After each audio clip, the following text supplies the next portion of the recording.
अहिल्यानगर महानगरपालिका निवडणुका संदर्भात आपण अनुक्रमे प्रत्येक वॉर्ड मध्ये जाऊन इथल्या समस्या आणि इथे होणारी कामं त्यासोबत झालेल्या कामांचा आढावा घेत आहोत. आणि आज आपण आलेलो आहोत वॉर्ड क्रमांक 7 मध्ये. चला तर मग जाणून घेऊयात इथल्या लोकांच्या काय प्रतिक्रिया आहेत. सर्वात महत्त्वाचा असेल तो हा बालिकाश्रम रोड. हा एक नगरचा एक चांगला रोड या ठिकाणी झालेला आहे. बालिकाश्रम रोड आणि कोठी रोड जो की या शहराचा एकदम आयडियल रोड म्हणता येईल. ते झाल्यानंतर या ठिकाणी पूर्णपणे एक बिझनेस हब तयार झाले या रोडवर. या 10 ते 11 वर्षांमध्ये तुम्ही काय काय विकासाची कामं पाहिलीत बरं? विकास कामे आपल्या इथे सिमेंट कॉन्क्रिटीकरण चांगल्या प्रकारे झाले. पाणी थोडा प्रॉब्लेम होता, तो पण सॉल्व्ह करण्यात आलाय. फेज 2 ची लाईन आमच्याकडे आलेली आहे. रोड नव्हता, रोड झाला. ड्रेनेज लाईन झाली. त्याच्यानंतर पेविंग ब्लॉक वगैरे बसलेले आहेत. लाईटीची सुविधा पण आलेली. पहिली लाईट नव्हती, स्ट्रीट लाईट. आता सर्व झालेले आहेत. ते काय काय सुविधा तुम्ही पाहिल्या झालेल्या?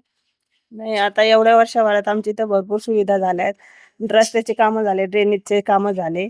फक्त आता एवढंच आहे की कचरा गाडीची व्यवस्था 8-8 दिवसांनी येत होती, पण ती आता तेवढी सॉल्व्ह व्हावं. इथं सगळी सोय झाली आहे मॅडम.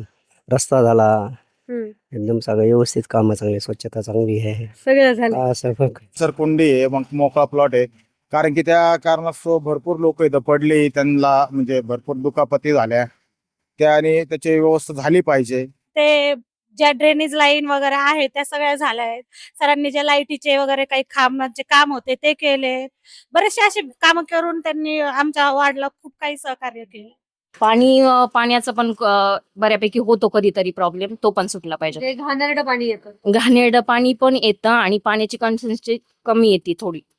आम्हाला पाण्याची काही कशाची अडचण आली तरी ते आम्हाला सहकार्य करायसाठी खूप त्यांचा आम्हाला प्रतिसाद आहे. तिथं मंदिर परिसर आहे, देवीचं मंदिर आहे त्या ठिकाणी, सप्तशृंगी मातेचं. त्यात तो भाग पूर्णपणे डेव्हलप व्हायला पाहिजे. पाणी येत नव्हतं, पाणी वेळेवर यायला लागलेलं आहे. आणि सहकार्य जर काही आम्हाला लागलं तर लगेच आम्हाला सहकार्य मिळतं त्यांच्याकडनं.